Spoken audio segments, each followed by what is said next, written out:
तुम डॉक्टर बनने वाले हो ना भाई।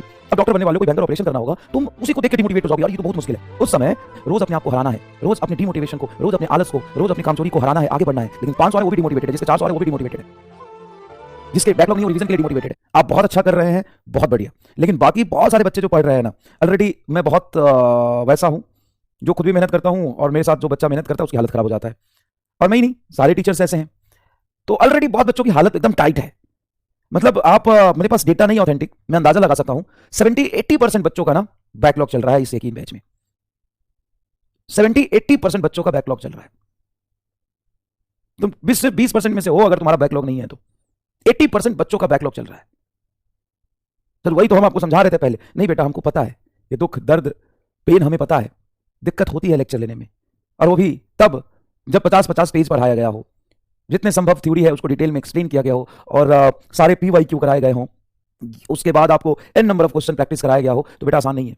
आपको भी लग रहा है कि ये मुश्किल है तो आप सही रास्ते पर हैं, ये आसान नहीं है। अगर आपको भी लग रहा है कि सर पूरा दिन खत्म हो जाता है तो आप सही हैं, खत्म हो जाता है, सबका खत्म हो जाता है, सिर्फ अकेले आपका नहीं है। तो बहुत अच्छी बात है। अब में से भी बहुत सारे ऐसे लोग होंगे जिनका 1 2 3 पीछे का चैप्टर बैकलॉग होगा, मुश्किल होगा। तो आप चिंता ना करिए, हम लोग सही रास्ते पे जा रहे हैं। वैसे भी सारे सब्जेक्ट इक्वली पढ़ने से ही सिलेक्शन होता है। और मेरे से अगर कोई पूछे कि दुनिया का सबसे मुश्किल काम क्या है, बताओ दुनिया का सबसे मुश्किल काम क्या है? पढ़ाई करना। पढ़ाई करना दुनिया का सबसे मुश्किल काम है। सेल्फ मोटिवेटेड रह के और इतना जितना, और सिर्फ पढ़ाई करना ही नहीं, यकीन बैच में पढ़ाई करना दुनिया का सबसे मुश्किल काम है। मास्टर पढ़ाते इतना है, इतना सारा नोट्स, इतना सवाल, इतना सारा नोट्स लिखने में, इतने लंबे लंबे लेक्चर देखने में सारा समय खत्म हो जाता है। हो जाएगा बिना समय लगाए, बिना समय खत्म किए हुए आप डॉक्टर तो बन भी नहीं सकते ना। लेकिन जिस आप दुख दर्द और पेन में है वो लगे रहिए, हिम्मत रखिए, करते रहिए। बहुत सही डायरेक्शन में आप जा रहे हैं, आप कर पाएंगे। और यकीन मानिए कि जो भी एंजाइटी आप फील कर रहे हैं, जो आप परेशान हो रहे हैं, आपको ऐसा लग रहा होगा, बहुत सारे ऐसे बच्चे होंगे, सिर्फ आप नहीं, जिनका होगा 4 चैप्टर का, 3 चैप्टर का, 2 चैप्टर का बैकलॉग होगा। फिर भी मास्टर लेक्चर देखो, मास्टर जितना टफ होता है ना, मास्टर जितना स्ट्रांग होता है ना, बच्चे उतने स्ट्रांग बनते हैं। आपको नहीं पता बेटा कितना पढ़ना जरूरी है, कितना टफ कंपटीशन है। सबसे बेस्ट बनने के लिए सबसे बेस्ट मेहनत भी तो करना पड़ेगा ना, बताओ। क्योंकि आप भले ही घर में बैठ के अकेले पढ़ रहे हो या कहीं लाइब्रेरी में पढ़ रहे हो, लेकिन पूरी इंडिया में लोग कंपटीशन की तैयारी कर रहे हैं कि नहीं कर रहे हैं। भले ही आपको लाख लोग समझा दे कि तुम्हें खुद से ही कंपटीशन करना है, हाँ तुम्हें खुद से कंपटीशन करना है, रोज अपने आप को हराना है, रोज अपने डिमोटिवेशन को, रोज अपने आलस को, रोज अपनी कामचोरी को हराना है, आगे बढ़ना है। लेकिन साथ साथ में तुमसे बोर्ड की तैयारी नहीं कर रहे हो, कंपटीशन की कर रहे हो, तुम्हें दूसरों से भी कम्पीट करना है। आंख बंद करके आप नहीं जी सकते, आपको दूसरे से कम्पीट करना है, और आप कर रहे हो। और देखो मैं तुम्हें बताऊं ना, तो 99.99 नहीं, 100% बच्चे डिमोटिवेटेड होते हैं। मेरी बात मानो, मैं एकदम सच कह रहा हूं। कोई भी ऐसा पैदा नहीं लिया जिसको डिमोटिवेशन नहीं हो रहा, जिसके नंबर कम नहीं आ रहे, जिसके सारे 650 नंबर आ रहे हैं, 650 नंबर आ रहे हैं, या 600 नंबर आ रहे हैं, वो भी डिमोटिवेटेड है कि 20 नंबर और मेरा आ सकता था। जिसके 500 है वो भी डिमोटिवेटेड है, जिसके 400 है वो भी डिमोटिवेटेड है, जिसके बैकलॉग नहीं हो रिवीजन के लिए डिमोटिवेटेड है, जिसके रिवीजन हो गए वो नंबर के लिए डिमोटिवेटेड है, जिसके नंबर नहीं आ रहे हैं वो नहीं नंबर आने के लिए डिमोटिवेटेड है। कुछ लोग तो एग्जाम नहीं देने के लिए डिमोटिवेटेड है, एग्जाम ही नहीं दे पाते हैं। तो हर इंसान डिमोटिवेटेड है। तो सिलेक्शन किसका होगा? इस लाख डिमोटिवेशन के बाद जो हिम्मत रख के पढ़ाई कर लेगा, बस।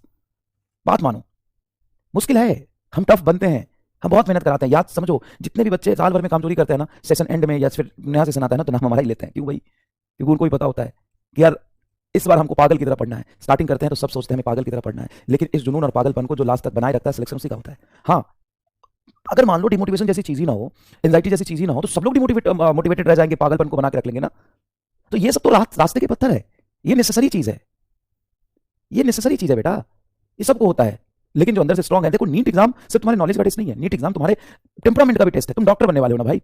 अब डॉक्टर बनने वाले को कोई भयंकर ऑपरेशन करना होगा, तुम उसी को देख के डिमोटिवेट हो जाओगे, यार ये तो बहुत मुश्किल है। उस समय तुम्हारा हिम्मत और पेशेंस ही काम आएगा ना यार। वो चीज मेंटेन रखना है तुम्हारे अंदर कि इतने निगेटिव सिचुएशन में भी, इतने टफ सिचुएशन में भी तुम कैसे पेशेंटली काम करोगे, और जितना कूल और काम रह के तुम मेहनत कर पाओगे ना, वही तुम्हें सक्सेस बनाएगा। समझ में आएगी नहीं है? तो चाहे जो कुछ भी हो गया ना, मैं बस एक ही चीज तुमसे बोलूंगा, उसको ओवरकम करके हिम्मत रख के बस पढ़ते रहो। तुम्हें लग रहा है कि तुमसे नहीं हो रहा, लेकिन पढ़ो। क्या करोगे? 3 महीने बच्चे हैं ना, उसके अलावा ऑप्शन ही कहां है बेटा? लाखों मैसेज आते हैं, लाखों, मतलब लिटरली हजारों लाखों मैसेज आते हैं, सर ये समस्या है, हम ये नहीं पढ़ पा रहे, ये समस्या है, ये समस्या, ये समस्या है। समस्या सबके जीवन में, लाइफ का मतलब समस्या है। लेकिन हिम्मत रख के बस पढ़ो, कोई और ऑप्शन नहीं है। चाहे तुम कितने भी टूट चुके हो, लेकिन पढ़ो। एकदम छोटी शुरुआत करो, लेकिन पढ़ो, कर सकते हो। हिम्मत रख के आगे बढ़ो, बस। समझ में आया कि नहीं है? चलो, तो रिवीजन करते हैं फटाफट। सबसे पहले हम मैग्नेटिक फ्लक्स को समझते हैं।